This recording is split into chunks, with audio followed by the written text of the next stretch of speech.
Assalamu alaikum class 8. Today we will solve question number 7 and 8 of exercise 9.3. ठीक है जी, ये last to question exercise 9.3 के start करते हैं. Question number 7. The surface area of sphere is 576 pi centimetre square. What will be its volume. एक surface जो है वो एक स्फीयर है शेप का जो है वो आपको गिवन है, उसका जो सरफेस एरिया है वो क्या गिवन है 576 पाई सेंटीमीटर स्क्वायर. अब ये जो पाई आपको गिवन है, हाँ, इट मीन्स कि इस क्वेश्चन में आपको जो है वो पाई की वैल्यू वैसे तो 22/7 होती है ना, तो इस क्वेश्चन में इन्होंने पाई की वैल्यू जो है वो पुट नहीं की, उसको एज इट इज़ ही रहने दिया है. What will be its volume. तो अगर एरिया आपको गिवन हो तो आपने इसका वॉल्यूम बताना है कि इस सरफेस एरिया ये जो स्फीयर है उसका वॉल्यूम कितना होगा. If it is melted how many small sphere. अगर यही स्फीयर जो है वो ये अगर मेल्ट हो जाए, ठीक है, तो how many small sphere of diameter 1 centimetre can be made out of it. तो इस जो है वो स्फीयर को मेल्ट करने के बाद उसमें से आप कितने छोटे छोटे स्मॉल स्फीयर्स बना सकते हैं जिनका डायमीटर कितना होगा 1 सेंटीमीटर होगा. ठीक है जी. अब डायमीटर वो वाली लाइन होती है जो किसी भी सर्कल को या शेप को, स्फीयर को 2 पार्ट्स में क्या कर दे, डिवाइड कर दे. अब सरफेस एरिया ऑफ स्फीयर आपको गिवन है 576 पाई centimetre square. Surface area of sphere का फार्मूला आपको पता है कि 4 पाई आर स्क्वायर होता है. अब यहाँ तक इस क्वेश्चन के 2 पार्ट हैं. सबसे पहले आपने वॉल्यूम फाइंड करना है और फिर आपने ये बताना है कि अगर वो स्फीयर मेल्ट हो जाए तो इसमें से 1 सेंटीमीटर डायामीटर के कितने स्मॉल स्फीयर्स बना सकते हैं. ये इसका सेकेंड पार्ट है. फर्स्ट इसका पार्ट है वॉल्यूम फाइंड करने वाला. तो अब आप फर्स्ट स्टेप में इसका वॉल्यूम ही फाइंड करेंगे. वॉल्यूम फाइंड करने के लिए आपके पास रेडियस होना ज़रूरी है. रेडियस आपको क्वेश्चन में नहीं गिवन, आपको जो है वो सरफेस एरिया गिवन था. तो आप सरफेस एरिया से सबसे पहले जो है वो रेडियस फाइंड आउट करेंगे. सरफेस एरिया ऑफ स्फीयर का फार्मूला होता है 4 पाई आर स्क्वायर. ये आपने 4 पाई आर स्क्वायर लिखा और आपको एरिया गिवन, इसकी वैल्यू गिवन थी 576 पाई सेंटीमीटर स्क्वायर, वो आपने लगा दिया. अब इधर पाई की वैल्यू उन्होंने जो है वो इंसर्ट नहीं की, लिहाजा इस साइड पे भी आप पाई की वैल्यू नहीं लगाएंगे. अब मुझे आर स्क्वायर फाइंड करना था ना, 4 पाई साथ जो है वो मल्टीप्लाई हो रहा था, इक्वालिटी की इस साइड पे शिफ्ट होगा तो डिवाइड हो जाएगा. 576 पाई डिवाइडेड बाय 4 पाई, 4 भी और पाई भी, ये पाई और पाई कैंसिल हो गए. ओके. अब 576 को जब आप 4 पे डिवाइड करेंगे तो आंसर आपके पास आ जाएगा 144. ये are square, then taking square root on both side, तो 144 आपको पता है कि 12 का जो है वो स्क्वायर रूट बनता है, तो रेडियस आपके पास आ जाएगा 12 सेंटीमीटर. रेडियस आ गया. अब आपने वॉल्यूम फाइंड करना है. वॉल्यूम का स्फीयर का फार्मूला होता है 4/3 पाई आर क्यूब. क्लियर. अब यहाँ पे भी आप पाई की वैल्यू नहीं लगाएंगे क्योंकि उन्होंने क्वेश्चन में ही नहीं जो है वो पुट की, तो आप आंसर भी उसी फॉर्म में लेके आएंगे. अब 4/3 pi as it is, are आपको गिवन था 12, तो ये आपने क्यूब ले लिया उसका. क्लियर.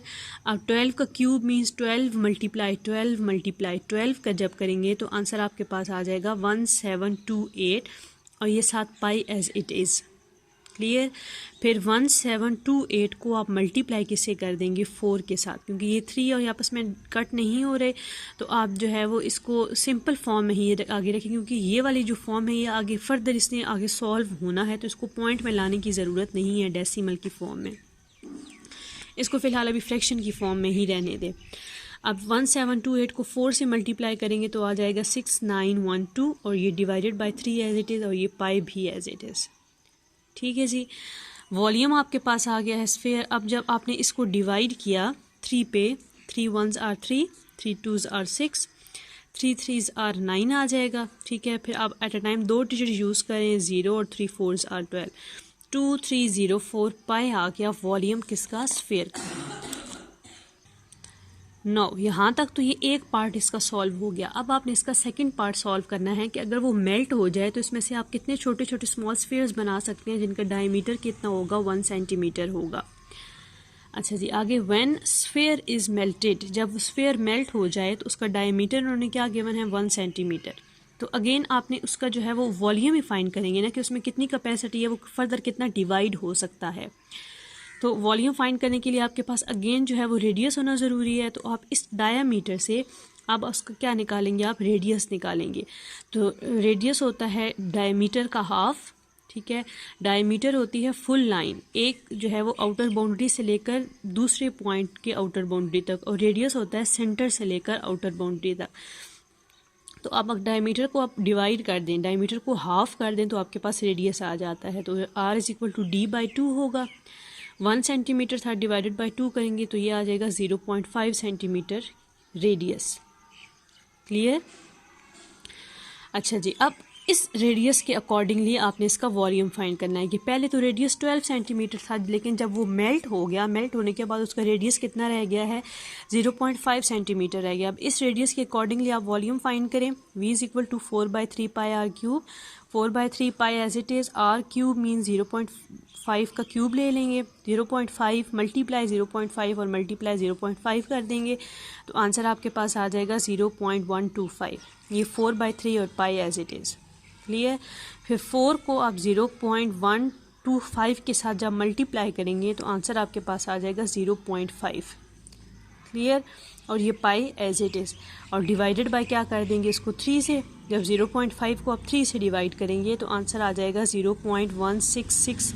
आगे ये कंटिन्यू 66 आता जाएगा, लेकिन पॉइंट के बाद आप 3 या 4 डिजिट तक उसको डिवाइड करके छोड़ दें। और ये पाई सेंटीमीटर क्यूब। ठीक है जी, यहाँ तक अब दोनों वॉल्यूम जो हैं वो आपके पास आ गए हैं। अब आपने बताना था कि इन दोनों वॉल्यूम के अकॉर्डिंगली आप ये मेल्ट होने के बाद उसमें से कितने स्मॉल स्फीयर्स बना सकते हैं। तो number of small sphere of diameter 1 centimetre. अब ये जो पहले वाला डायमीटर आया था, पहले वाला जो वॉल्यूम आया था, इस वॉल्यूम को ये जो नए वाला वॉल्यूम आया इस पर क्या कर देंगे, डिवाइड कर देंगे।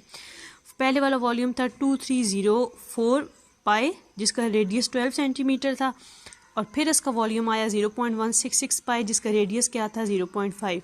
अब 2304 पाई डिवाइडेड बाय 0.166 पाई, और ये पाई और पाई से कैंसिल हो जाएगा।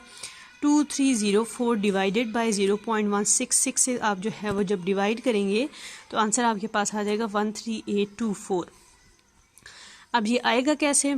ठीक है, यहाँ से मैं आपको सिंप्लीफाई करवा देती हूँ कि 2304 को आपने डिवाइड करना था 0.1666। इसका ज़रा पॉइंट ख़त्म करें तो ये आ जाएगा मल्टीप्लाई, ऊपर शिफ्ट हो जाएगा, 4 ज़ीरोज़ आ जाएंगे, ये 4 ज़ीरो है यहाँ पे ये। ठीक है, डिवाइडेड बाय 1666, पॉइंट ख़त्म हो गया ना। अब जब आप 166 को 2304 पे डिवाइड करेंगे, सिंपल इसको भी छोड़ दें, जब आप इसको इस पे डिवाइड करेंगे 2304 डिवाइडेड बाय 166 तो आंसर आपके पास आ जाएगा 1.3829। क्लियर? और ये जब मल्टीप्लाई आप फिर इससे करेंगे तो अब देखें 10,000 में 4 ज़ीरोज़ आते हैं तो 0.4 स्टेप आगे मूव होगा। जब 0.4 स्टेप आगे मूव हो जाएगा तो लास्ट पे आ जाएगा, तो लास्ट पे पॉइंट लगाने की ज़रूरत नहीं होती। क्लियर? ये लास्ट स्टेप की सिंप्लीफिकेशन है।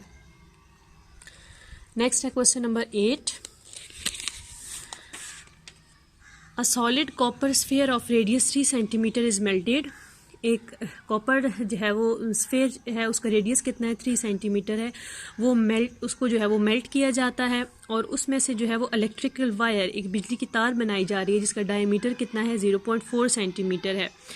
Is made out of a copper, find the length of the wire. बताएं कि अगर जो है वो एक कॉपर पूरा स्फीयर है जिसका रेडियस 3 सेंटीमीटर है तो उसमें से कितनी आप जो है वो इलेक्ट्रिकल वायर बना सकते हैं, उसकी टोटल लेंथ कितनी होगी। जबकि जो वायर के डायमीटर होगा, जो वायर जो है वो मतलब वायर की जो चौड़ाई होनी चाहिए वो कितनी डायमीटर होनी चाहिए, 0.4 सेंटीमीटर होनी चाहिए। ठीक है जी। अब रेडियस सबसे पहले आप वॉल्यूम ऑफ स्फीयर फाइंड करेंगे। रेडियस आपको गिवन है 3 centimetre, volume of sphere find करेंगे 4/3 पाई r क्यूब। ये तो 4/3 पाई की वैल्यू 22/7 r 3 सेंटीमीटर। ठीक है जी। अब 3 सेंटीमीटर 3 टाइम था तो वो आपने यूं 3 अलग अलग करके लिख दिया, ये वाला 3 इस 3 से कैंसिल हो गया। 4 मल्टीप्लाई 22 करेंगे तो 88, ये डिवाइडेड बाय 7 और ये 3 3s are 9। ठीक है जी। नेक्स्ट स्टेप में 88 मल्टीप्लाई 9 कर देंगे तो 7 to 9 और डिवाइडेड बाय क्या आ जाएगा, 3 सेंटीमीटर क्यूब। अब एक आपने ये स्फीयर का वॉल्यूम निकाला है, अब जो है वो आप डायमीटर इसका वायर का एरिया निकालें। वायर का एरिया मीन कि ये अगर फॉर एग्जांपल ये ऐसी वायर होती है ना सर्कल शेप में, तो आपको पता है कि वायर जो होती है ना वो कोई जिसकी कईयों की जो है वो जो एरिया ज़्यादा होता है, कईयों का एरिया कम होता है, आपने 0.4 सेंटीमीटर के अकॉर्डिंगली, इस डायमीटर के अकॉर्डिंगली उसका एरिया फाइंड करना है कि उसका टोटल कितना एरिया होगा वायर का। अब डायमीटर ऑफ वायर 0.4 सेंटीमीटर है तो रेडियस निकालेंगे d divided by 2, 0.4 divided by 2 कर देंगे तो 0.2 सेंटीमीटर इसका रेडियस आ जाएगा। ठीक है जी। अब area of wire pi r square, area देखिए ये सर्कल शेप में है ना, सर्कल का एरिया कैसे फाइंड करते हैं, पाई आर स्क्वायर से। तो ये पाई आर स्क्वायर आप फाइंड कर लेंगे 22/7, आर आपके पास 0.2 स्क्वायर आ जाएगा। फिर 0.2 दो दफ़ा लिख दिया, देन 22 मल्टीप्लाई आप कर देंगे 0.2 आ जाएगा 11 को फिर जो है वो नहीं 11 नहीं आएगा, ये 0.2 मल्टीप्लाई 0.2 करेंगे तो आंसर आपके पास आ जाएगा 0.4 आ जाएगा। फिर 0.4 को आप 22 से मल्टीप्लाई करेंगे तो 0.88 आ जाएगा डिवाइडेड बाय 7। अब एरिया ऑफ वायर आपने निकाल लिया और वॉल्यूम ऑफ स्फीयर आपके पास आ गया। अब आपने लेंथ फाइंड करनी है कि टोटल उसमें से कितनी आप जो है वो कितनी लेंथ होगी उस वायर की जो कि इस कॉपर स्फीयर से आप बना सकते हैं। इसका फार्मूला होगा volume of wire divided by area of wire.